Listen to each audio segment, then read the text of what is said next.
안녕하세요. 풋볼 포레스트입니다. 신태용 감독의 인도네시아 대표팀이 AFC 아시안컵 토너먼트 진출에 성과를 올린 데 이어 월드컵에서도 사상 최초로 3차 예선까지 진출해 선전을 펼치고 있고, 3차 예선에서는 아시아에서 가장 강한 수준의 팀들로 손꼽히는 사우디아라비아, 호주와의 1, 2차전 경기를 비기면서 계속해서 놀라움을 선사하고 있는데, 아쉽게도 인도네시아 대표팀은 3차전 바레인 대표팀과의 다 잡았던 경기를 비긴 데 이어 중국과의 승점 6점짜리 경기는 패배를 하면서 하락세를 타고 말았고, 오늘 새벽에 있었던 일본 대표팀과의 경기에서는 대량 실점으로 참패를 당하면서 많은 인도네시아 축구 팬들이 정말 배은망덕한 신태용 감독에게 인도네시아 대표팀을 떠나라는 등의 정말 어처구니 없는 반응들을 보이고 있습니다. 신태용 감독은 지난 2023 AFC 아시안컵에서 인도네시아 대표팀을 역사상 처음으로 토너먼트에 진출시키는 정말 놀라운 업적을 써냈었는데요. 인도네시아 대표팀은 이번 아시안컵에서 이라크, 일본, 호주 대표팀에게 연달아 패배를 하면서 16강전에서 탈락을 했지만 베트남 대표팀을 잡아내는 정말 놀라운 성과를, 그것도 아시안컵이라는 큰 무대에서 해내면서 많은 팬들을 열광하게 만들었었습니다.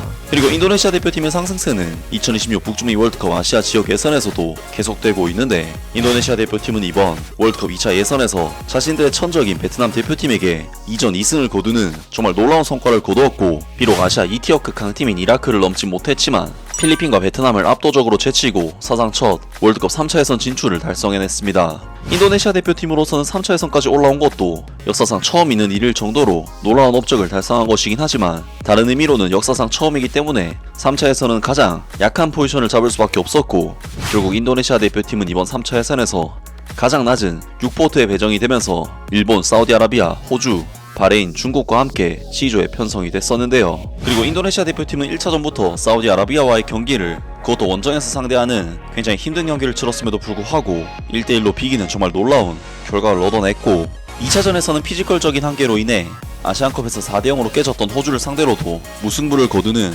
정말 놀라운 결과를 얻어내면서 신태용 감독의 인도네시아 대표팀은 아시아 3차 예선에서도 전혀 밀리지 않는 놀라운 경기력으로 연일 팬들을 놀라게 만들고 있는데, 인도네시아 대표팀은 3차전 바레인 대표팀과의 경기에서도 90분까지 2대1의 스코어를 유지하면서 거의 승리를 거두기 직전에 있었고, 이 경기만 승리를 한다면 1승 2무의 성적으로 2위 자리까지 올라갈 수 있는 상황이었지만, 인도네시아 대표팀은 심판의 추가 시간이 3분이나 지난 99분 통안의 통천골을 허용하면서 2대2로 비기고 말았는데요. 그리고 이때부터 인도네시아 대표팀은 사기도 확 꺾여버리면서 팀의 기세 자체가 상당히 무너지고 말았는데, 인도네시아 대표팀은 4차전에서 3전 전패를 당하고 있었던 최약체 팀 중국 대표팀에게 1대2로 충격의 패배를 당하는 정말 치명적인 결과를 얻고 말았고, 오늘 새벽에 있었던 3차 예선 5차전에서는 이번 아시아 3차 예선 최강팀인 일본 대표팀을 홈에서 상대하는 굉장히 힘든 경기를 치러야만 했는데요. 이번 경기에서 인도네시아 대표팀이 상대한 일본 대표팀은 인도네시아 대표팀이 상대하기에는 너무나도 높은 무려 피파 랭킹 15위 자리에 위치한 팀으로서, 물론 인도네시아 대표팀은 유럽에서 넘어온 귀하 선수들을 총 출동시키면서 네덜란드 출신 선수들이 상당수 포함된 라인업으로 일본 대표팀을 상대했지만, 일본 대표팀은 인도네시아의 네덜란드 출신 선수들보다도 훨씬 더 높은 레벨의 리버풀의 엔도 와타루, 브라이튼의 미토마 카오루, 스포팅 CP의 모리타 이테마사, AS 모나코의 미나미노 다쿠미, 그리고 분데스리가에서 뛰는 이타쿠라 코나, 또한 리츠 등 아무리 네덜란드 국적이 귀한 선수들이 다수 포함이 됐어도 빅리그 현역 선수들이 즐비한 일본 대표팀에게는 인도네시아의 홈 경기라고 해도 도저히 비비기가 힘든 이번 경기였고, 결국 인도네시아 대표팀은 경기 내용은 사실 볼 것도 없이 완전히 압도당하고 압살당하는 경기를 펼치면서 일본 대표팀과의 이번 북중미 월드컵 3차 예선 5차전 경기를 0대4로 대참패를 당하고 말았습니다. 그리고 이번 경기 결과를 통해 일본 대표팀은 이번 3차 예선에서 무려 4승 1무 0패 19득점 1실점이라는 절정의 골 득실과 성적을 기록하게 됐고, 인도네시아 대표팀은 사우디와 호주를 상대로 기적의 승점을 따냈었지만 이후 중요한 경기들에서 무너지면서 결국 6위로 떨어지고 말았는데요. 인도네시아 대표팀으로서는 물론 아직 5경기가 남아있기 때문에 희망이 사라진 것은 아니지만, 바레인이나 중국 등 경쟁팀들과의 맞대결에서 결과를 얻지 못한 것이 치명적인 결과가 되고 말았고, 승점 차이도 중국과는 3점이나 나고 바레인과도 2점이나 나기 때문에 정말 최악의 위기에 빠진 상황이라고 할 수가 있는데, 많은 인도네시아 축구 팬들이 정말 배은망덕한 신태용 감독에게 인도네시아 대표팀을 떠나라는 등의 정말 어처구니 없는 반응들을 보이고 있습니다. 신태용 감독의 팬들은 정말 웃기는 게 신태용 감독을 인도네시아 국가대표팀보다 더 좋아한다. 그들에게는 국가대표팀이 계속 져도 상관이 없다. 중요한 것은 세상이 끝날 때까지 신태용 감독과 함께하는 것이다. 지난달 경기는 신태용 감독에게 귀중한 교훈이 되었어야 했는데 신태용 감독은 아무것도 얻지 못했다.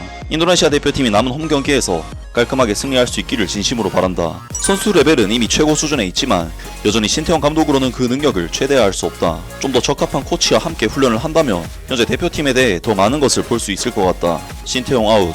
귀하 여부가 중요한 것이 아니라 전술은 코치의 영역이다. 대체 누가 신태용 감독에게 가시라고 말했나? 신태용 감독은 내일 해고될 수도 있는데 대표팀은 더 좋아질까?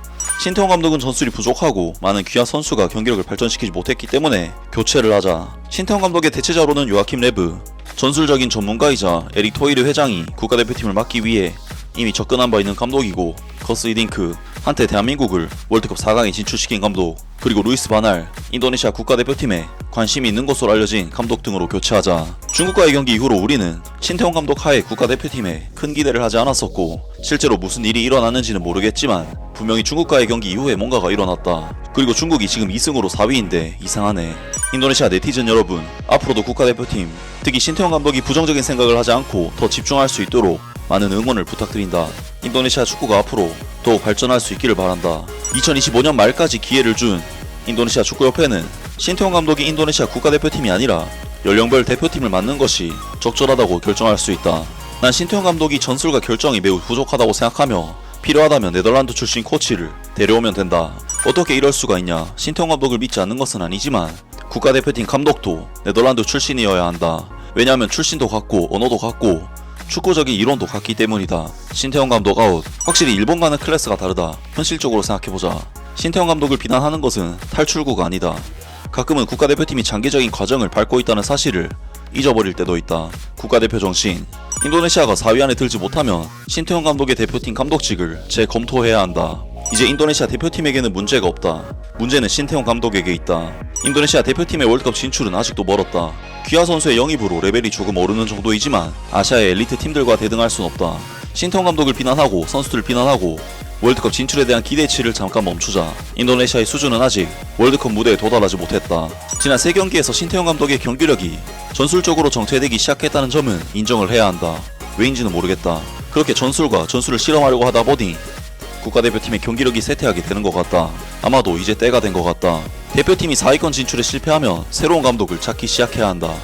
인도네시아 국가대표팀을 5년 맡았음에도 뚜렷한 개선이 없다. 신태용 감독 아웃. 난 신태용 감독이 인도네시아 국가대표팀에 정말 많은 공헌을 했다는 것에 동의를 한다.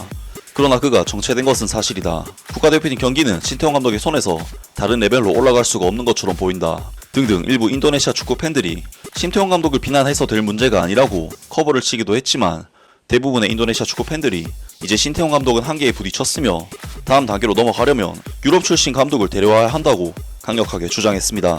야, 정말 인도네시아 팬들의 이러한 반응은 정말 배은망덕하다는 표현밖에 떠오르지 않을 정도로 어처구니 없는 소식이 아닐 수가 없는 것이, 신태용 감독은 아시안컵에서도 인도네시아 대표팀을 역사상 최초로 토너먼트로 올려놨고, U23 아시안컵에서도 사상 최초로 4강전에 진출했고, 월드컵 예선도 3차 예선에 올라온 것이 이번이 처음 있는 일인데, 역사상 최초의 업적을 갈아치워온 신태용 감독이 한계에 부딪히자 바로 버리자는 의견을 낸다는 것이 정말 어처구니 없는 일이 아닐 수가 없고, 신태용 감독이 지금의 위기를 견뎌내서 북중미 월드컵 도전을 계속 이어갈 수 있을지 앞으로 있을 경기도 기대를 해보겠습니다.